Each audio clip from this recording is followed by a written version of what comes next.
Yang pertama, prinsip hidup minimalis itu singkirkan segala yang mempersulit hidup, yang nambah-nambah kerjaan, yang ngeribeti saja, ngerepoti saja padahal tidak penting. Ya singkirkan saja. Kadang-kadang ada yang ada ndak di sini yang suka misalnya dengan ikan misalnya, terus beli akuarium. Awal-awalnya seneng, tapi lama-lama males ngurusi. Akhirnya ikannya mati, ya, akuariumnya buang. Terus kapan-kapan kok seneng lagi, terus beli akuarium lagi, beli ikan lagi, tapi terus ya buang lagi. Ini namanya kamu ngeribeti dirimu sendiri, merepotkan dirimu sendiri. Kalau kamu merasa, Pak saya itu ndak open, ndak telaten ngurus yang gitu-gitu, yo jangan menyiksa ikanmu dengan kamu ndak telaten. Jadi asik loh Pak kalau punya ikan atau kalau punya burung dan lain sebagainya. Loh kamu ndak open, ndak telaten. Akhirnya bikin repot, bikin ribet. Binatangnya yang tersiksa. Nah, singkirkan saja. Kasih ke orang atau siapa yang memang telaten dengan itu. Jadi jangan membeli, jangan memasukkan dalam rumahmu segala yang mempersulit hidup. Yang kedua, ini seperti tadi ya, cintai kekosongan. Suka dengan kelegaan, kelonggaran. Kenapa sih kamu kalau masuk masjid itu rasanya lega, longgar, nyaman? Karena luas, kosong, tidak ada apa-apa. Tapi begitu kamu pulang, masuk ke rumahmu, sumpek lagi. Barangmu penuh, tidak karu-karuan. Ada baju yang nyentel di sana, ada baju yang di atas kasur, ada baju yang di kamar mandi, ada baju. Baju saja bisa ada di seluruh penjuru kamar. Belum buku, nanti ada buku yang di rak, ada buku yang di atasnya ada gelasnya, ada buku yang jadi ganjelnya apa. Buku saja ada di mana-mana. Ya pantas kamu masuk kamar terus rasanya kok sumpek ya Pak saya kalau masuk kamar. Salahmu sendiri. Kamarmu terlalu banyak barang yang tidak penting. Mbok sudah mas yang itu dikasih temanmu atau disumbangkan kalau bakti sosial. Oh jangan Pak, ini ada sejarahnya Pak. Kamu kan sering begitu. Waduhnya kamu pelit. Ya, wong kadang-kadang sampah saja diambil pemulung kamu marah-marah. Oh ini jangan diambil ini. Padahal ya kamu sudah tidak pakai lagi. Bahkan kalau ada pemulung yang mau beli kan kamu nawarnya juga pakai harga tinggi. Padahal itu barang yang kamu buang, itu kan kamu tawar mati-matian. Padahal mereka yang pemulung yang membutuhkan. Nah itu kita sering begitu. Jadi yuk latihan mencintai kekosongan. Selama ini kita selalu mengidentifikasi diri dengan kepemilikan. Aku merasa sesuatu kalau memiliki sesuatu. Sekarang boleh dibalik. Aku bahagia justru ketika tidak banyak beban, tidak banyak kepemilikan, tidak banyak keterikatan. Oke, lanjut. Ada lagi prinsip ketiga, konsep Damsari. Jadi ini istilah dari Jepang ya. Penolakan, penghapusan, dan pemisah. Penolakan itu tadi, kalau tidak penting jangan masuk. Penghapusan itu kalau sudah tidak berguna jangan eman-eman untuk dibuang. Pemisahan itu klasifikasilah barang-barang sehingga jelas ini barang apa, gunanya apa, untuk apa.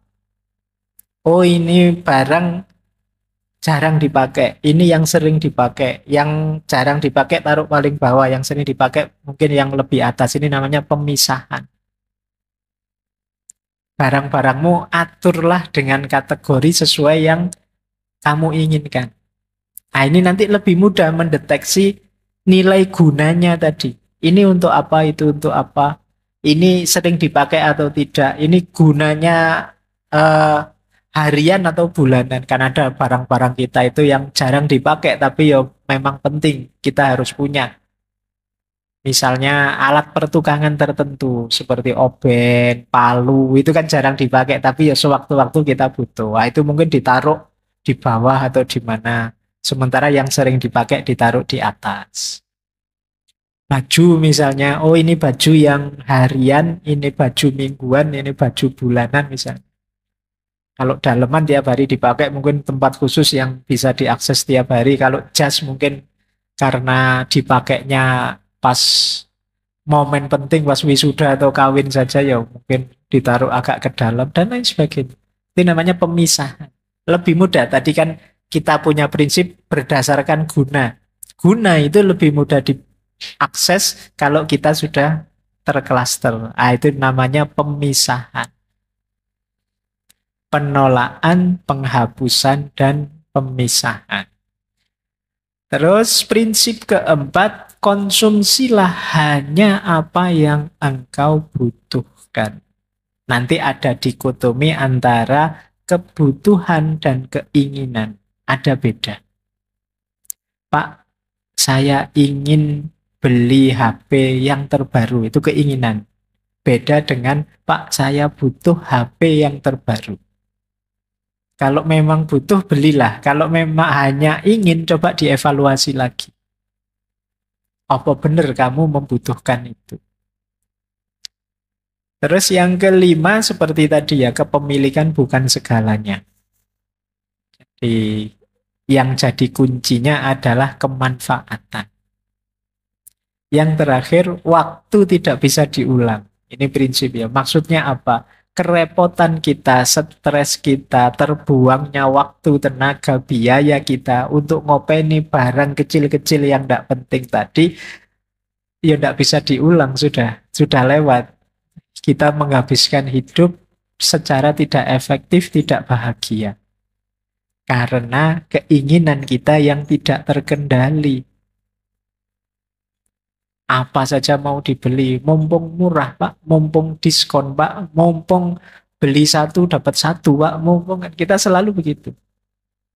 Akhirnya ya jadinya kita tidak efisien dalam hidup, waktu kita terbuang.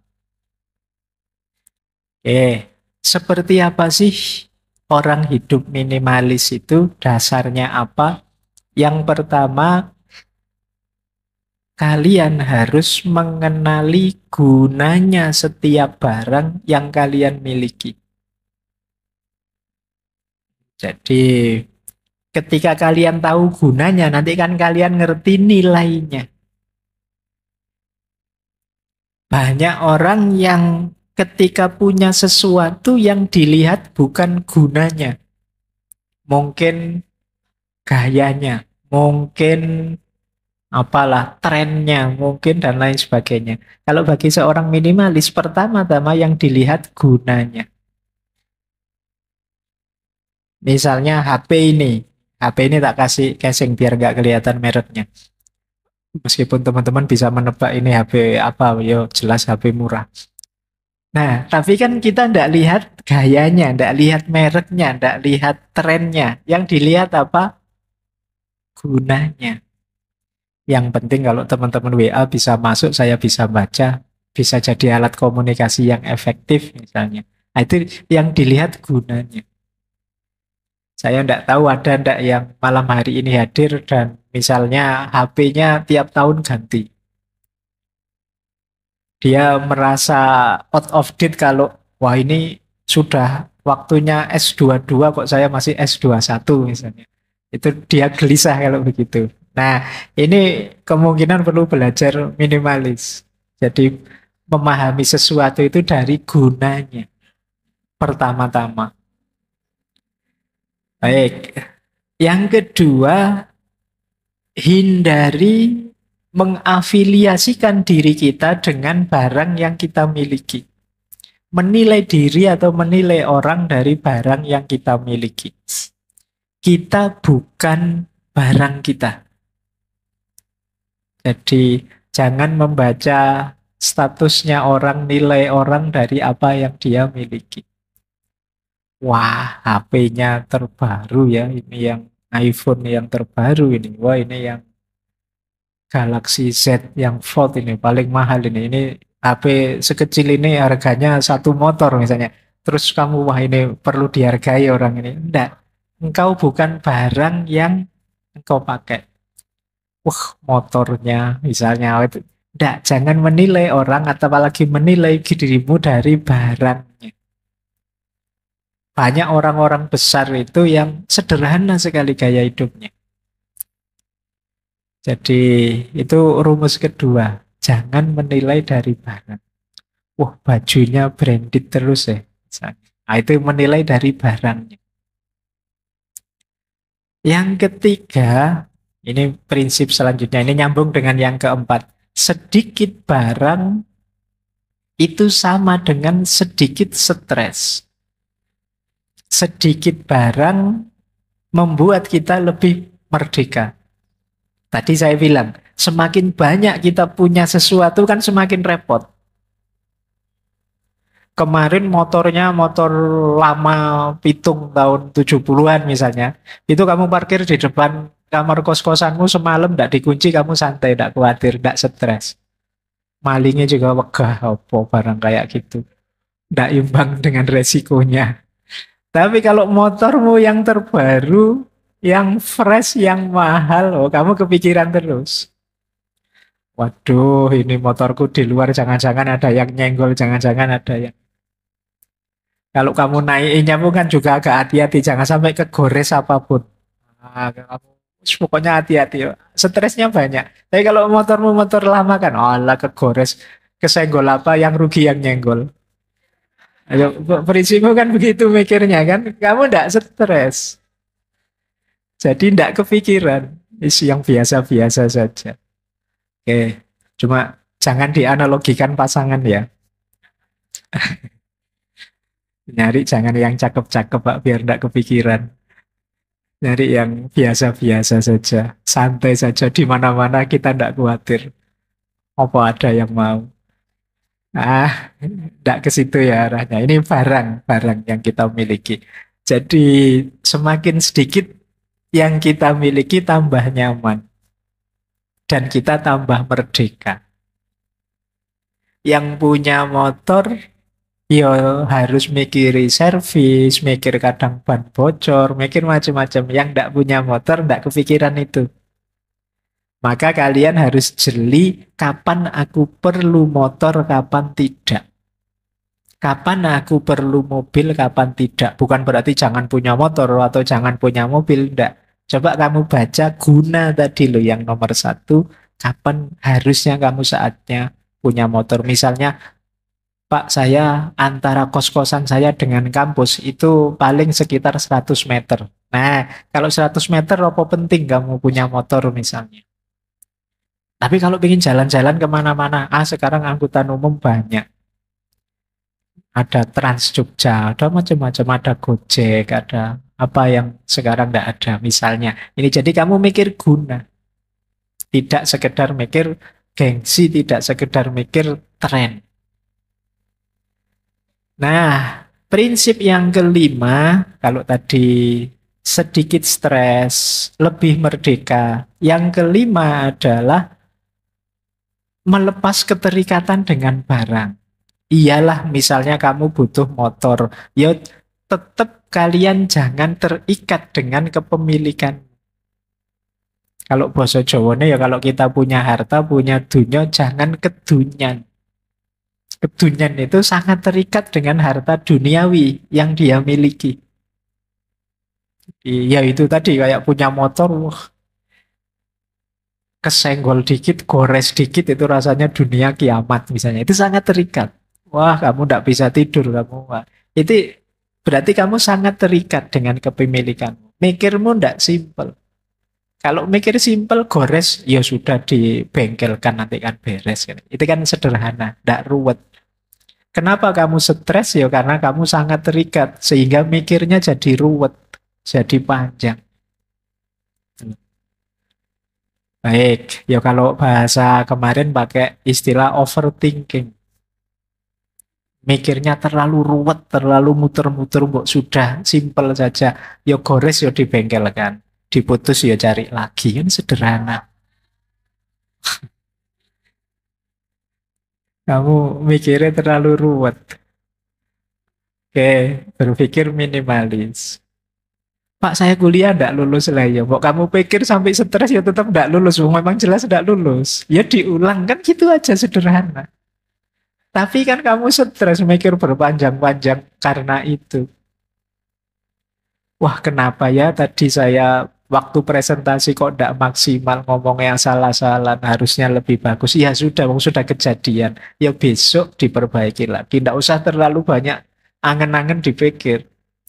Kadang-kadang kan kita begitu, salah ngomong saja itu menyesalnya sampai berbulan-bulan. Ngapain tadi aku ngomong gitu ya, ngapain tadi. Lalu sudah terlanjur keluar ya kalau salah minta maaf saja, selesai. Tapi kita sering bikin ruwet sesuatu yang simple. Nah, pelajaran dari sini, lepaskan keterikatan. Biar kita tidak terlalu terikat sehingga untuk hal-hal yang tidak penting kita terus jadi baper. Terus, nah ini jadilah penjaga pintu yang baik. Maksudnya jadi penjaga pintu yang baik itu yo. Barang keluar atau barang masuk itu kita harus sangat hati-hati. Penting enggak sih aku beli barang ini meskipun flash sale, meskipun serba 1.000 cuma 1.000-an, meskipun apa aku harus punya barang ini. Bukan urusan kamu mampu beli atau tidak. Gunanya apa yang kamu beli itu? Wah ini lumayan loh Pak, kaos ini 100.000 dapat 6. Ada yang mana beli itu? Begitu nyampe kamu kaget, aduh kaosnya kok kayak gini mau dipakai apa ya ndak malu. Akhirnya nggak dipakai, cuma numpuk saja di kamarmu. Atau kamu pakai tidur saja, kalau ada temanmu datang cepet-cepet kamu ganti. Nah itu kenapa? Karena kemarin kamu mikirnya ndak panjang. Kamu bukan penjaga pintu yang baik. Jadilah penjaga pintu yang baik. Jadi kamu pikir, penting enggak sih aku beli ini? Harus enggak sih aku beli ini?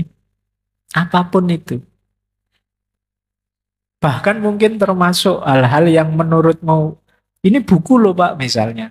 Penting enggak sih buku? Sekarang kan banyak buku-buku yang online, yang bisa langsung diakses. Penting enggak sih kamu beli buku yang fisik misalnya, bukan yang online?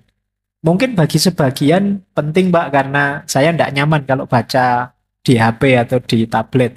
Saya nyamannya ya ada fisiknya. Sementara bagi yang lain, oh enggak Pak, saya nyamannya ya online saja. Kamar saya sudah tidak cukup diisi banyak barang, repot saya ya sudah. Nah, ini kalian mikir gunanya. Maka kalian menjaga pintu itu ya filternya gunanya tadi.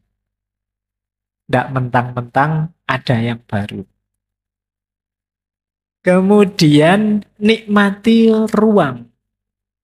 Nikmati ruang itu kalian bisa bahagia kalau mampu menikmati ketiadaan, kekosongan, ketidakpunyaan. Jadi dalam hidup kita itu kalau kalian maunya isi terus justru sulit bahagia. Justru kalian harus latihan bahagia dengan tidak. Nikmati ruang. Tak kasih contoh ya, ada cerita masyhur sekali, banyak orang menganggap ini ceritanya Nasruddin Hoja. Jadi satu ketika ada tetangganya datang, tetangganya ini sumpek, stres, hidup ini rasanya kok masalah banyak sekali. Datang ke Nasruddin, dia tanya, wahai mullah, ada ndak nasihat buat saya biar hidup saya ini nyaman, lega? Itu. Kata Nasruddin, gini saja, kamu beli ayam 5, terus kamu pelihara di dalam rumah. Beli dia ayam 5 dipelihara di dalam rumah. Tambah sumpek dia, ya gimana nggak sumpek, oh, di rumah kemana-mana ketemu ayam belum kotorannya.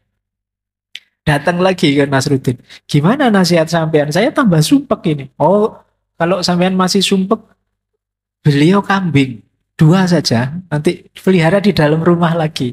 Karena yang ngomong mulahnya ya sudah, mungkin kemarin memang belum, masih proses. Beli dia kambing 2 di dalam rumah. Ayo tambah stres lagi dia. Oh ya ketambahan kambing apalagi. Tambah jungkir balik dia.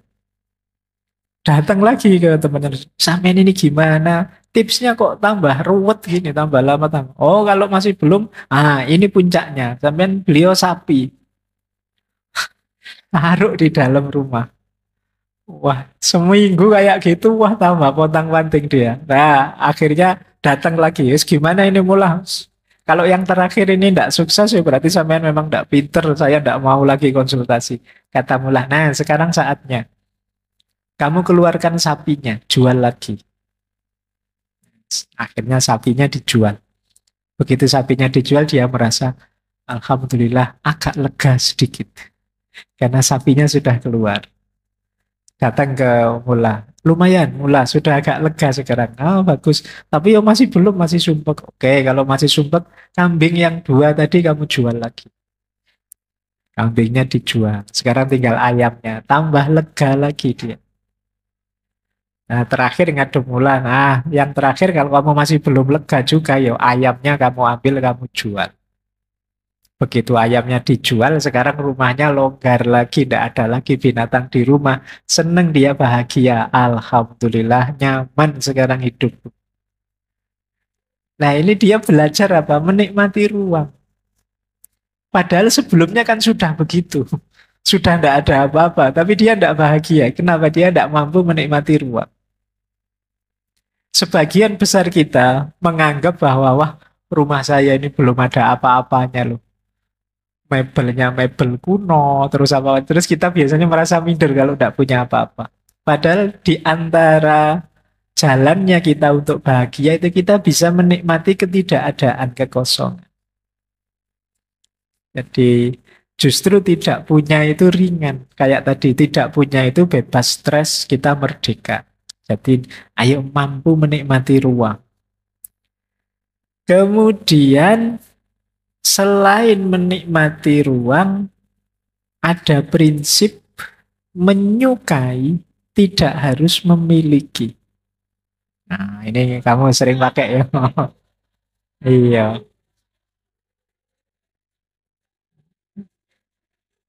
kamu sering begitu ya. Oke, ini kan yang paling sering kamu pakai kan prinsip ini, menyukai tidak harus memiliki. Biasanya kalau sudah ditembak terus ditolak kan ilmu ini keluar. Jadi gini loh, kita itu terbiasa ingin punya apa saja yang kita sukai. Padahal tidak harus memiliki, kita sudah bisa menikmati itu.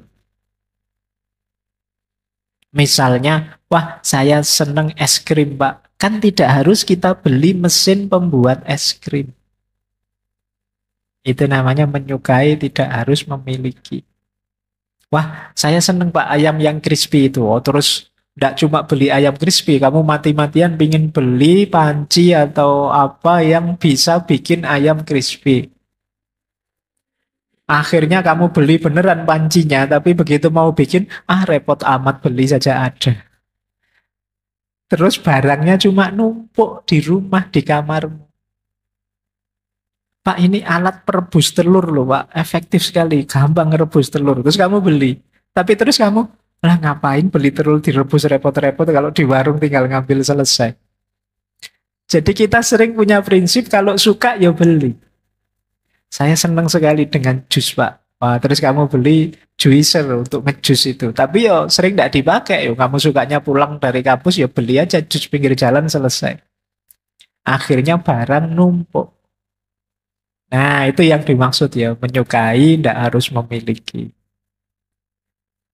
Yo kalian seneng baju-baju bagus kan tidak harus terus beli mesin jahit. Jadi tidak harus kamu kursus desainer. Jadi menyukai tidak harus memiliki, tidak ada hubungannya dengan pacaran. Meskipun ya bisa kamu pakai. Baik ya, jadi ini prinsip. Ini ternyata ini prinsip luas universal. Kamu kemarin ngertinya hanya untuk itu. Ternyata yang hidup itu memang menyukai tidak harus memiliki. Terus bahagia dengan cukup. Ya hidup ini memang harus pas, tidak lebih, tidak kurang. Lebih itu tidak enak. ada tugas ekstra. Kurang juga ndak enak, berarti ada yang tidak terpenuhi. Ayo latihan bahagia dengan cukup.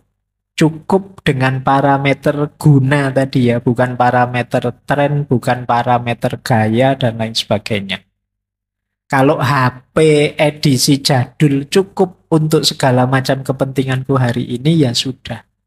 Kalau laptop lama sudah cukup, ya ndak harus beli laptop baru. Kecuali memang, Pak saya ini kan mahasiswa IT Pak, saya mahasiswa teknik informatika, kalau laptop kayak gini ndak cukup Pak. Iya beliau berarti yang cukup. Jadi cara berpikirnya begitu. Mainnya diguna, bukan gaya. Ini prinsipnya. Jadi ayo latihan bahagia dengan cukup. Yang mendorong manusia melakukan apapun ada dua sebenarnya. Ingin mencari kesenangan dan menghindari tidak enak, tidak nyaman. Sebenarnya cuma itu. Teman-teman malam hari ini hadir di kajian ini, itu kan ingin mencari yang teman-teman inginkan dan membayangkan kalau sudah hadir di sini terus senang. Jadi yang menggerakkan itu selalu saja kata hedonisme psikologis itu motif ingin senang. Teman-teman melakukan apapun, itu tujuannya pasti ingin senang. Atau menghindari susah, menghindari sulit. Nah, itu yang membuat nanti, misalnya ada mahasiswa kok waktunya tugas presentasi kok tidak masuk. Nah, itu manusiawi. Kenapa? Dia menghindari sulit. Jadi ingin senang menghindari sulit. Wah ini waktuku presentasi ini saatnya pamit ini Pak. Mohon maaf ada tabrakan Pak kesulitan ban saya bocor Pak dan lain sebagainya. Loh itu fitrah sebenarnya orang itu ingin menghindari sulit, menghindari tidak enak, menghindari tidak nyaman. Wong masuk ke sini saja tadi mungkin rebutan, mungkin ada yang nyari sendenan, ada yang nyari sudut kira-kira nanti kalau selfie bisa pas, enak. Ada yang nyari macam-macam motifnya. Semuanya apa? Ingin seneng versi masing-masing. Jadi yang menggerakkan manusia, kata hedonisme psikologis itu motif ingin senang atau menghindari susah. Di segala levelnya. Jadi alasan bisa dibikin belakangan. Kita bisa berlindung di balik aneka ragam dalil, aneka ragam argumen, tapi intinya kita nyari yang membuat kita senang, enak, nyaman, dan menghindar dari yang membuat kita tidak enak, sulit, susah. Ini namanya hedonisme psikologis. Jadi secara psikologis manusia itu begitu. Jadi kalian nanti melakukan apapun, itu pasti kalau dicermati target akhirnya adalah ingin senang. Apapun itu. Atau menghindari susah. Nah, yang kedua ada namanya hedonisme etis. Kalau hedonisme etis ini ya nanti jadinya etika, sistem moral. Kalau dalam hedonisme etis itu berarti pertimbangan baik buruknya sesuatu itu dilihat dari menyenangkan atau tidak. Makanya namanya hedonisme etis. Jadi, kok saya melakukan sesuatu yang membuatku sengsara, membuatku sulit. Nah, ini kalau pakai hedonisme etis itu masuk kategori perbuatan yang tidak etis. Jadi perbuatan etis itu ya perbuatan yang menyenangkan kita atau menjauhkan kita dari rasa tidak enak, dari rasa sakit. Berarti apa? Lakukanlah segala yang membuatmu senang dan jauhilah segala yang membuatmu susah. Itu saja rumusnya hedonisme etis. Jadi, Pak berarti orang tidak boleh sholat Pak, tidak zakat loh. Zakat saja, sholat saja. Kalau itu membuatmu senang, lakukan itu. Rumusnya sebenarnya cuma itu. Pak berarti kita ingin senang-senang sendiri Pak, tidak baik pada tetangga. Loh kalau baik pada tetangga menyenangkanmu, ya lakukan saja. Orang itu nyari senang. Entah rumusnya apa, cari yang paling menyenangkanmu. Oh, itu nanti ini yang membuat nanti beda-beda, ada beda pandangan tentang yang namanya kesenangan. Tapi intinya lakukanlah yang membuatmu senang saja. Kalau kamu ingin bahagia, hindari yang membuatmu susah. Ini rumus dasar dari hedonisme etis. Nanti kata hedonisme etis itu segala perbuatan itu sebenarnya ada dua nilainya. Ada nilai intrinsik, ada nilai instrumental. Nilai intrinsik ini nilai yang hakiki. Kalau nilai instrumental ini alat saja untuk nilai yang hakiki tadi. Misalnya kata kelompok hedonisme etis, satu-satunya nilai yang intrinsik itu kesenangan. Sementara nilai yang lain itu instrumen. Jalan saja, alat saja untuk menuju kesenangan. Misalnya HP ini kan alat untuk saya senang. Ada banyak hal yang menyenangkan saya dari HP ini. Berarti nilai HP ini sebenarnya nilai instrumental. Nilai hakikinya apa? Kesenangan. Jadi nilai puncak itu kesenangan.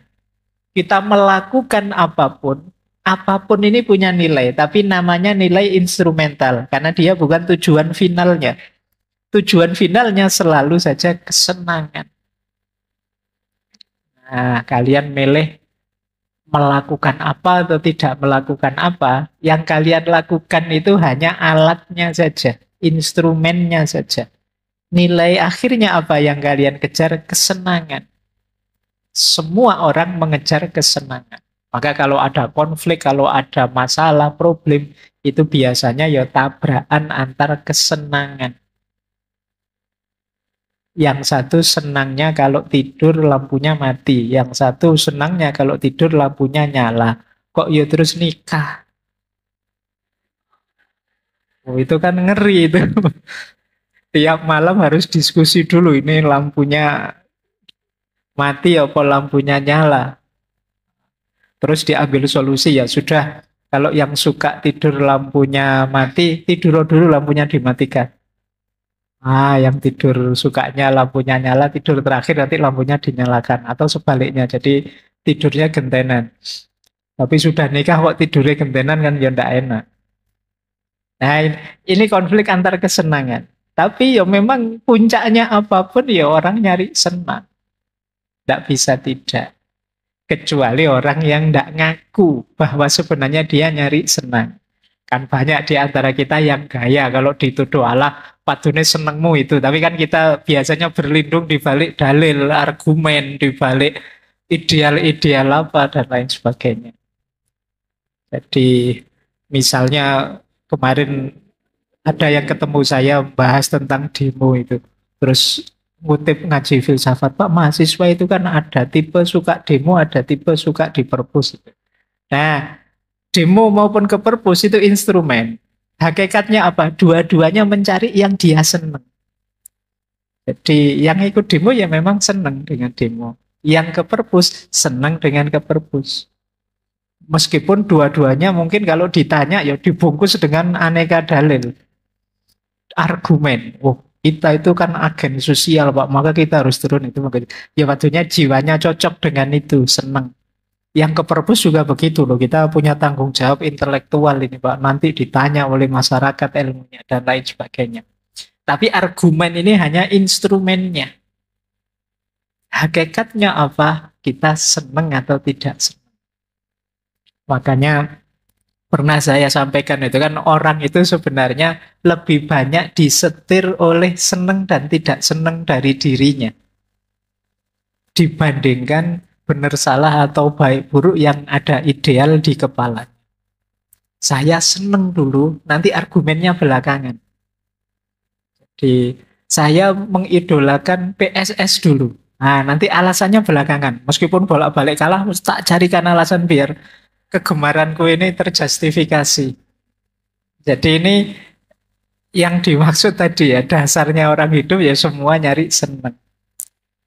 Jadi ini kategori namanya hedonisme etis. Jadi bermoral tidak, etis tidaknya sesuatu itu dilihat dari menyenangkan atau tidak, membawa kita jauh dari rasa sakit atau tidak. Ukurannya dua. Kenapa begitu? Karena hedonisme psikologis. Manusia itu segala tindakannya lebih sering terdorong oleh mencari kesenangan dan menjauh dari rasa sakit. Bismillah, kita mulai. Hedon itu secara umum biasanya didefinisikan pandangan bahwa hidup ini untuk senang-senang. Jadi pandangan bahwa nilai yang namanya kesenangan itu yang paling penting dalam hidup ini. Jadi kalau ada orang bilang misalnya, urip pisan kok sumpek, yuk seneng-seneng yuk. Nah, itu sebenarnya ideologi semacam ini. Di alasannya itu disebut hedonisme itu.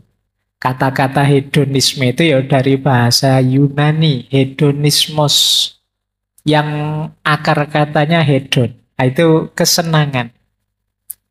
Jadi seorang hedonis itu orang yang hidup pokoknya nyari seneng saja, tidak seneng. Nah, dan itu nanti luas definisinya. Tidak sesederhana kita mendefinisikan bahwa ini hanya orang yang pingin foya-foya saja. Apa ada orang itu yang tidak ingin senang hidupnya? Pak, saya pingin hidup nyari susah. Gitu ya tidak ada. Secara fitri orang itu ya nyari, ingin hidup itu senang. Hanya saja nanti definisinya tentang senang, jangkauan kesenangan yang dia inginkan mungkin beda. Jadi itu akar katanya. Nanti ada lawan katanya. Kalau hedonisme itu lawan katanya hedonfobia. Hedonfobia itu kebalikannya anak-anak hedon ini. Kalau hedonfobia itu orang yang takut dengan kesenangan. Mungkin ada ya orang yang kalau pas seneng-seneng dia malah khawatir. Wah, ini aku lagi seneng ini. Biasanya sebentar lagi susah ini. Karena hidup ini muter. Jadi dia tidak bisa menikmati. Waktunya bahagia dia malah sedih. Kenapa kok sedih? Pak, setelah bahagia itu kan biasanya kesedihan, Pak. Jadi saya tidak terlalu bisa menikmati seneng-seneng ini. Karena pasti nanti hasil akhirnya ya nanti sedih lagi. Yang lain ketawa dia nangis. Atau kalau ada teman-temanmu ketawa, wah kamu ketawanya keras sekali. Ingat-ingat saja nanti sebentar lagi mesti nangis. Nah, ada kan yang pakai teori itu. Ini jenis hedonfobia. Atau ada orang yang memang tidak bisa ngalami seneng. Namanya anhedonia. Anhedonia itu orang yang tidak bisa seneng. Dia tidak peka terhadap kesenangan. Jadi misalnya, wah, sampean itu juara loh, mbok seneng tuh. Oh iya toh, juara itu harus seneng ya. Itu anhedon. Jadi orang yang tidak bisa ngalami seneng. Ya mungkin pakai bahasa agama, mungkin orang yang sulit bersyukurnya. Hari ini mungkin banyak juga orang yang tipe-tipe anhedon ini. Jadi hidupnya isinya tiap hari mengeluh saja. Dapat kenikmatan apapun dia sambat. Ini kenikmatan tidak hakiki. Ini duniawi saja. Ini sementara saja. Ini pokoknya sambat terus. Jadi membaca hidup ini dari sudut negatif. Kebalikan ekstrimnya yang hedon. Kalau yang hedon ya moco urip iki pokoknya tujuannya seneng-seneng. Ngapain sih susah-susah? Ayo seneng sajalah. Itu anak-anak hedon. Baik, jadi secara definisi itu orang hedon itu punya kecenderungan egois. Jadi egois itu pokoknya seneng, enak, nyaman menurutku. Peduli amat orang sukanya apa. Wong saya suka kok Pak dengerin musik keras-keras malam-malam asik misalnya. Kamu tidak peduli temanmu terganggu, tidak bisa belajar, tidak bisa tidur. Kamu mengikuti hedonmu saja. Misalnya temenmu HP-nya masih HP tahun 2000 dulu, tapi kamu HP-mu gonta-ganti terus. Setiap tahun kamu ganti HP terbaru, kamu tidak peduli perasaannya. Kamu kalau ngomong selalu versi HP terbaru, ini ada NFC-nya loh, ini sudah sekian ratus MP ini segala temenmu HP-nya tahun 2001, jadi dia tidak pernah dikeluarin HP-nya. Nah, itu kamu tidak mempertimbangkan perasaan ya, pokoknya kamu mikir dirimu saja. Bajumu gonta-ganti terus, merek terbaru terus, mahal-mahal. Temenmu beli baju aja nyari yang second misalnya. Nah ini egois, orang nggak mikir sekelilingnya. Pokoknya aku pingin seneng, itu saja. Nah, terus yang kedua yang sering dikeluhkan dengan perilaku hedon tentu saja materialisme. Kecenderungan hari ini orang hedon itu dilihat ya dia ingin nyari seneng-seneng level materi. Jadi seneng-seneng dengan uang banyak, mobil tiap tahun ganti, HP selalu ikut yang terbaru, dan lain sebagainya. Itu level-level materi. Tas saja yang harganya sekian, bajunya 12 juta, tasnya 10 juta, kopiahnya 7 juta. Kalau ini sekali pakai itu kamu kuliah S1, S2 sampai lulus itu. Tapi sementara kamu bayar UKT-nya nunggak. Jadi ini fokusnya pada materi. Jadi materialisme. Jadi kecenderungan pemaknaan hedon kalau ada orang kok disebut wah kamu hedon banget ya itu biasanya levelnya materi. Tidak mungkin kalau hari ini orang disebut hedon itu wah kamu kesenangannya kesenangan spiritual ya pasti tidak begitu. Selalu orang yang disebut hedon itu hari ini yang sifatnya materialistik. Kemudian yang ketiga yang disebut hedon itu biasanya konsumerisme. Jadi orang merasa eksis ketika mengkonsumsi sesuatu yang paling update, yang terbaru, yang paling elit, yang paling mewah. Nah, ini pokoknya ingin mengkonsumsi apa. Kalau di pikiran kalian, yang kalian pikirkan, Pak, saya ingin ini, ingin itu, ingin ini, ingin itu. Ingin ini, itunya itu isinya hal-hal materi yang sifatnya konsumtif.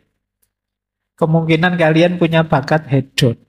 Ya memang kurang modal saja sayangnya. Jadi kalau ada uang mungkin kalian ngalah-ngalahi yang sekarang pamer segala macam kemewahan itu. Cuma ya terbatas saja modalnya.